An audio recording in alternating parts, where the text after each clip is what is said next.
System की। तो बजाओ जोरदार तालियां।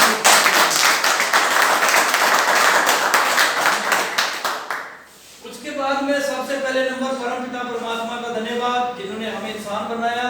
उसके बाद धन्यवाद अपने माता पिता का जिन्होंने हमें जन्म दिया, पाला पोसा बड़ा किया। उसके बाद धन्यवाद हमारे दूसरे भगवान कौन, जिन्होंने हमें यहाँ मौका दिया। मैं तो दूसरा भगवान उनको मानता हूँ, उनको अपने दिल में बसा के रखता हूँ, जिनकी वजह से आज मैं आपके सामने बोल पा रहा हूँ, नहीं तो मेरी बात नहीं थी। उसके बाद धन्यवाद हम करेंगे अपनी सेवा संस्था जो कि पूरी दुनिया की सबसे बड़ी ऐसी संस्था है। उसके बाद धन्यवाद करते हैं हम अपने ट्रिपल सिस्टम का, जिसकी एजुकेशन से एक नॉर्मल इंसान भी अपना इतिहास रच सकता है। उसके बाद में हम धन्यवाद करते हैं आप सबका, जो कि बहुत ही कीमती टाइम से भी टाइम को निकाल करके आप यहाँ आज फ्राइडे की ट्रेनिंग में आए हैं। इससे ये तय हो जाता है कि आप जिंदगी में अपना इतिहास रचना चाहते हैं, आप जिस मकसद के लिए सेफ शॉप को ज्वाइन किया था उस मकसद को पूरा करना चाहते हैं, इसीलिए आज आप यहाँ पे हैं। जो इस चीज को नहीं करना चाहते हैं तो कहीं उनको बहुत ज्यादा गर्मी लग रही होगी, कहीं ना कहीं अपने घर में बैठे होंगे या फिर छोटे छोटे कामों में वो लगे होंगे, लेकिन आप सबने ये निर्णय लिया है तो मैं बताऊं कि आपको भगवान जरूर उस मुकाम तक पहुंचाएंगे जिसके लिए आपने सेफ शॉप को ज्वाइन किया। अभी बताया जाता है कि आप लगे रहो, क्या आप लगे रहो। आपकी गाड़ी उन लोगों की पूरी जिंदगी की कमाई से भी महंगी होगी जो लोग आज आपको आपका मजाक उड़ा रहे हैं। क्या बोला मैंने? आप लगे रहो, आपकी गाड़ी लोगों की पूरी जिंदगी की कमाई से महंगी होगी जो आज आपका मजाक उड़ा रहा है। सही बात है। एक बार फिर बोलना चाहूंगा कि बोलता कि आप लगे रहो, आपकी गाड़ी उन लोगों की पूरी जिंदगी की जो कमाई है उससे भी महंगी होगी जो लोग आज हम सबका मजाक उड़ाते हैं। तो क्या लगता है हमें लगे रहना चाहिए? बिल्कुल। अगर हम लगे रहेंगे तो मैं बताऊं आपको, मैं विश्वास दिलाता हूं कि आपके पास वो गाड़ी आएगी जो लोग पूरी जिंदगी में अपनी कमाई करते होंगे, उससे महंगी गाड़ी आप सबके पास आने वाली है और हम के पास भी, आपके पास नहीं मेरे पास भी आएगी।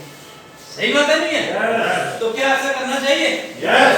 उसके बाद में किसको लगता है कि भाई ये बहुत कठिन है? किसी को लगता है क्या? नो। कोई भी बंदा? चाहत जी आपको क्या लगता है कठिन है? स्टार्टिंग में तो आपको अमन जी स्टार्टिंग में हर बंदे को लगता है ये कठिन है, लेकिन मैं आपको बता दूं कि ये कठिन नहीं है।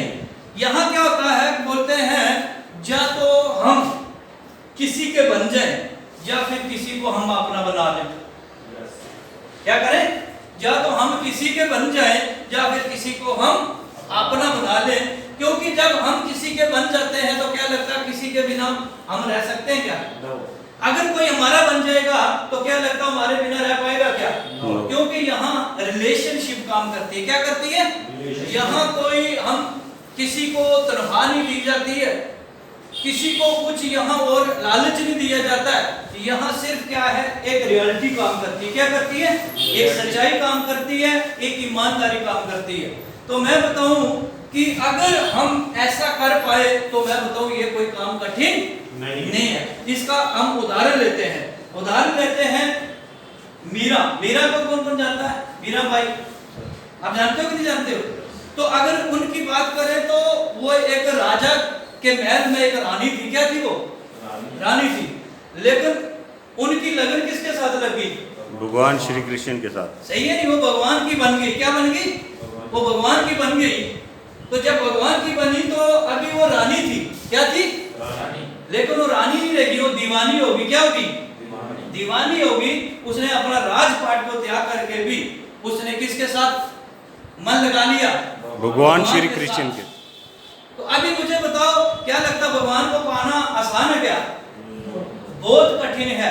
बल्कि दुनिया का सबसे कठिन काम क्या है? भगवान को पाना। भगवान को पाना, क्योंकि वो पूरी जिंदगी मतलब पूरी दुनिया है जो उस दुनिया में से कुछ चंद लोगों को ही भगवान पाए जाते हैं।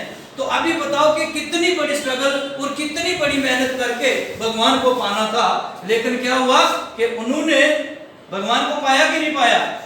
अगर ये कठिन होता, बहुत कठिन होता, तो क्या लगता मीरा कभी भगवान को पाती क्या?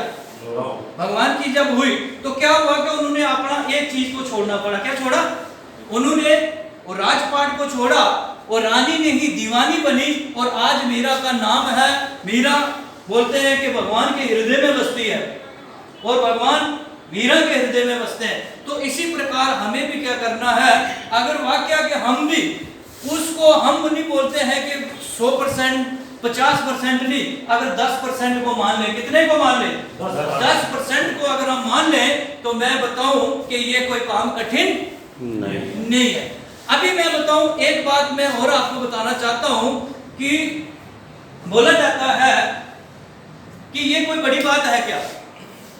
एक मैं बताऊं